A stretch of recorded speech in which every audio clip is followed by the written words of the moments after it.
my name is Gabby and welcome back to my channel, or if you're new here, then welcome to my channel, and today's video is going to be my July 2026 reading wrap-up. Mainly manga this month, but there are a couple of other things as well. I will have the content warnings I can find linked down below in the description, along with links to some resources, and let's go ahead and get into it. Starting off with The Proposal by Sonito Reyes. And this follows our main character who has purposefully never been in love. However, he is coming to learn that the reasons why may be because of his fears of looking inwards, whether that be his sexuality or his anxiety being undocumented in an increasingly hostile environment. Which brings us to his roommate and best friend who is stuck in a relationship with a woman who wants him to ditch our main character and marry her, and when she forces the decision on him, he breaks up with her. And when our main character loses his job that promised to sponsor his work visa, his roommate asks him to marry him. But neither of them are prepared for the very real feelings that begin to stir up. I had so much hope for this, and I did have a really great time with it in the beginning, but towards the middle somewhere, the villain was villaining to an extent that was so tough to read. Like, I stayed up really late one night just to read the last third of this book so I didn't have to read this book anymore. She's awful. She's supposed to be, I get it, but yeah, it's a hard read, and it did bring down the story as a whole for me at a certain point. I think I also started to like our main couple less around the same time as well. I don't fully remember the reasons why. Again,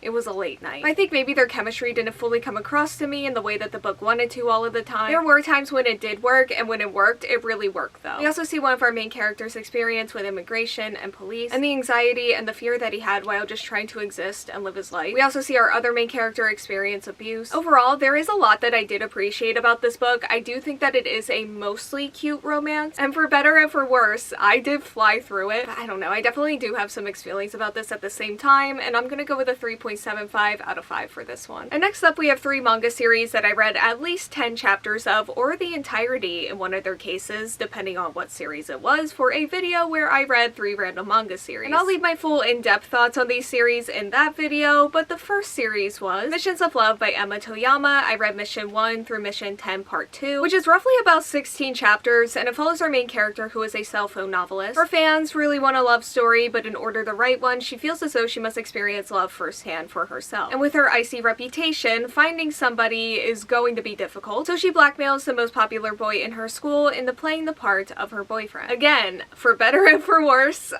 Mostly for worse in this case. I flew through these chapters. I was entertained by them in a way, but yeah, due to the blackmail thing and also just the personalities of the characters, I couldn't root for what I assume is like the main relationship in this series. And I say assume because there is a love triangle. The other guy is her cousin. So yeah, wild time, but I definitely will not be continuing on with this series for sure. And then we have the entirety of Backstage Prince by Kanako Sakura Koji. And this follows our main character who gets drawn into the world of kabuki theater and spends her time after school assisting a famous actor who is also a student at her high school. This one was just way too fast-paced for me, which is a shame because I do think that there is a world where I did get really invested in this romance. I said this in the other video, but I really do think that high school me would have really liked this. I hated slow burn back then. I wanted quick getting-togethers or just like established relationships. But nowadays, yeah, too fast-paced. I had trouble getting into the drama of it all because of it. It's very teenage angst with some angst surrounding his career and his celebrity status. But yeah, I thought this was mostly fine. It was just a pacing thing for the most part. And then we have chapters 11 to 24 of Yokai Watch by Noriyuki Konishi. And this follows our main character who is an ordinary boy. He couldn't be more ordinary until he encounters and befriends a yokai who gives him a watch. And from there, he sets out to befriend more yokai. This was the second time that I landed on this series for the random manga reading video, which is why the chapters are different from the others. It's a very episodic series. The amount that I enjoyed it really just depended on what they were doing. But I did enjoy how lighthearted and just kind of how mindless it felt to read, especially after all of the drama of the other 2 series. It was a nice break. Then we have my first and only audiobook of July, and that is Don't Let the Forest In by C.G. Drews. And this follows our main character Andrew, who finds refuge in the fairy tales that he writes for this other boy named Thomas, who along with Andrew's twin sister Dove are the only people who can ground him into reality. Upon their return to Wickwood Academy, Dove is keeping Andrew at a distance, and Andrew finds himself leaning on Thomas even more, who also has something strange going on. And desperate to figure out what it is, Andrew follows Thomas out into the forest one night and finds him fighting a nightmarish monster. I got truly lost in this at times. I enjoyed all of its like dark and twisty horror and how this book blended fantasy with reality. It's also dark academia. I liked the friendships. I liked the romance. It got really intense at times and I really felt it. I also liked how there was this mysterious atmosphere that made me want to keep listening to figure out what was going on and why, if my theory was correct, it was. I will say I do wish that the ending was explained a little bit more. Like, I think that I get it, but I do think that it was left purposefully interpretive. I did leave a little bit confused, but ultimately with my own takeaways at the same time, so I guess it's okay. I do think that it may just not be my favorite thing in the entire world in this case, but I may change my mind on it as I think about it a little bit more. I also struggled to get into the action scenes some, which I am very mad at myself for. Like, I really only remember bits and pieces of them, which is such a shame because I was really into like the fairy tale, the monster, and just like the violence and horror of it all. But yeah, I just really had trouble getting into it, but what is going to really stick with me are the characters, relationships, the imagery, the mystery, and definitely the emotions. It's one that I can see myself rereading at some point in the future so that I can interpret some things differently, maybe see some things from a new and different light, especially now that I know the full story, and I'm going to give this 4.5 out of 5 stars. And then we have chapters 232 to 250, which is the end of Blue Box by Koji Miura. And this follows a high school boy who is on the badminton team and he falls for a girl on the basketball team who he always sees at the gym first thing in the morning before anyone else is there, and she inspires him to try to get to nationals. So yeah, Blue Box is complete now, and I finally read all of the manga chapters that I fell behind on this month. More on that later, but it definitely includes Blue Box. And usually when a manga series that I know and love ends, I leave those series feeling one, sad because they're not around anymore, but also feeling like the ending was missing something, but that's not the case with Blue Box. I mean, I'm devastated that it's gone, but it did feel complete, and that's all that I can really ask for at this point. I loved all of the relationships, from the friendships to the main romance. There was another romance that I got really into as well. I loved its blend of sports, comedy, and romance, and the set of chapters had major graduation and coming of age themes. It hit me really hard. This is a series that I've kept up with for years. It's really the series that got me into reading manga in the way that I do now. So yeah, there was just a lot of nostalgia all around, and I left this series feeling so excited for the characters' futures, but also so sad that I'm not going to be able to like see that for myself. This is a series that I feel like has a lot of heart as well. There are a lot of really good messages. These chapters, for example, talked about hanging in there when faced with failure, and I really did appreciate it. And yeah, my final rating for Blue Box is 5 out of 5 stars. And then we have volumes 3 through 5 of City by Keiichi Aoi. This is a manga series that takes place in an ordinary city, and it follows the not-so-ordinary people who live within it. I think this series is really fun and really lighthearted. I always feel relaxed while I'm reading it, which is exactly how I felt when I watched the anime. It has a lot of charming and just like really absurd comedy that I really love, and it feels really refreshing to read because truly no one is doing it like them. It's unique, and I will say that I do miss some of like the animation choices and the voice acting and the music that the anime provides, but it all lives so strongly in my mind that it's kind of just there anyway, and I'm just so excited to continue on with this series. Volume 5 had one of my favorite stories that this series has, and I know that there are more coming in the future from this point on, and I am so excited to get back to them. Okay, so now we have all of the other manga chapters that I read this month because, like I said when I talked about Blue Box, I finally caught up to all of the chapters that I fell behind on, including chapters 44 to 49 of Ruri Dragon, chapters 113 to 126 of Kagurabachi, chapters 72 to 92 of Ichi the Witch, chapters 196 to 216 of Akane Banashi, and then I also read chapters 221 to 224 of Windbreaker, chapters 168 to 170 of Gachiakuda, and chapters 193 to 195 of The Fragrant Flower Blooms with Dignity. I also do have 2 reading vlogs at this point where I talk about all the series that I just listed more in depth while I was catching up to the chapters, but my favorite chapters definitely came from Akane Banashi and Kagurabachi. When it comes to Akane Banashi, I got really into the competition storyline. I've always really loved how this series goes about portraying who's doing well, who's doing really